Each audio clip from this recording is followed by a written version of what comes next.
Have you ever just looked around and wondered why some people seem to build wealth so easily while the rest of us are struggling just to get by? Well, turns out this is not a new problem.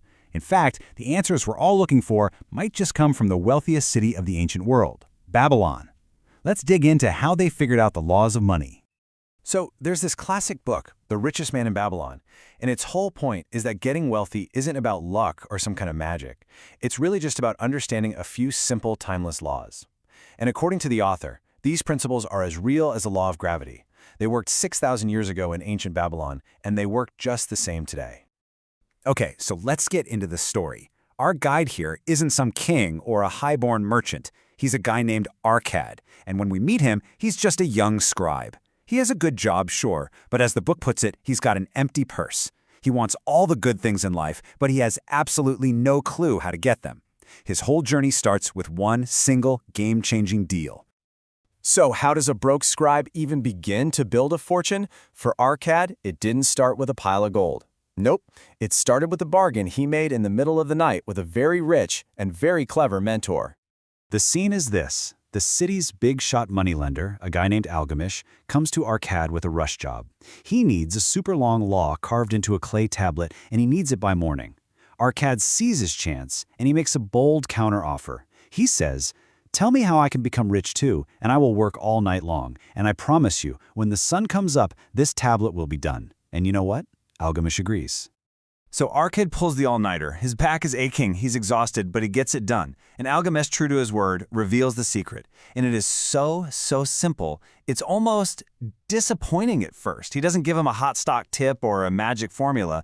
The entire foundation of wealth, he says, is this one simple decision. A part of everything you earn is yours to keep. And that ancient wisdom, it translates directly into one of the most famous financial rules we have today. Pay yourself first. Arcad, of course, is confused.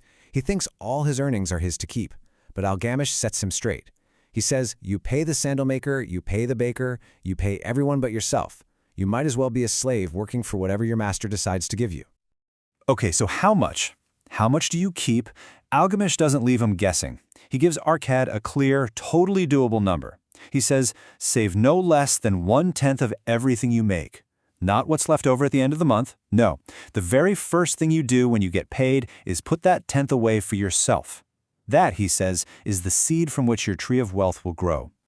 But look, as anyone who's ever tried to save money knows, just putting it aside is only the first step. The real challenge is making that money grow and, just as important, protecting it from getting lost. And Arcad, well, he was about to learn these lessons the hard way through some pretty painful mistakes. So a year goes by, and Algamish comes back to check on his student's progress. And Arcad is so proud. He says, yep, I did it. I saved 1/10 of everything I earned, just like you told me. But then Algamish asks the million-dollar question. And what have you done with it? Arcad eagerly explains he's invested it all with his friend Osmore the brickmaker, who's going to buy rare jewels and sell them for a huge profit. Algamish is not impressed. His response is harsh, but it's a lesson Arcad will never forget. He asks him, would you go to the bread maker to ask about the stars? Of course not. So why on earth would you trust a brickmaker's advice on jewels? The point is crystal clear. Only seek advice from people who are actual experts in that field. And just as he predicted, the jewels turn out to be worthless glass. And Arcad's entire year of savings, poof, gone. But you gotta give Arcad credit. He doesn't quit. He starts all over again. Another year passes. This time, he makes a much smarter investment. He loans his savings to a shield maker and earns interest. Awesome. But then he makes a new mistake. He takes those profits, what Algamish calls the children of his savings, and he spends it all on feasts and fancy clothes. Algamish just laughs and tells him he's eating the children of his savings. How can they ever grow and work for you if you spend them right away? The lesson? You have to reinvest your profits. Okay, so after 2 big, expensive failures, something finally clicks for Arcad. He's been burned, yes, but he's also learned the critical difference between just saving money and actually managing it. This right here, this is the turning point, where the real path to wealth finally opens up for him.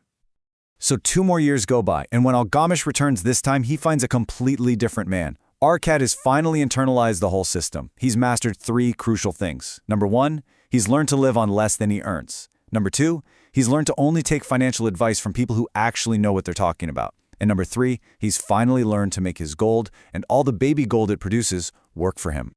Seeing that Arkad finally gets it, that he's not just saving, he truly understands how to manage and grow wealth, Algamish recognizes he's ready for the big leagues. He makes Arkad a partner and eventually leaves him a nice chunk of his own estate. Arkad takes those principles and that opportunity and builds a fortune so massive that he becomes legendary, the richest man in all of Babylon. And in the end, after all the lessons about investing wisely and seeking good advice and reinvesting your profits, the whole story comes full circle, right back to that very first, most powerful law of wealth. It's the one simple truth that started this entire journey. So if you take nothing else away from Arkad's story, remember this. It was true 6,000 years ago, and it's just as true today. The only question is, are you keeping yours?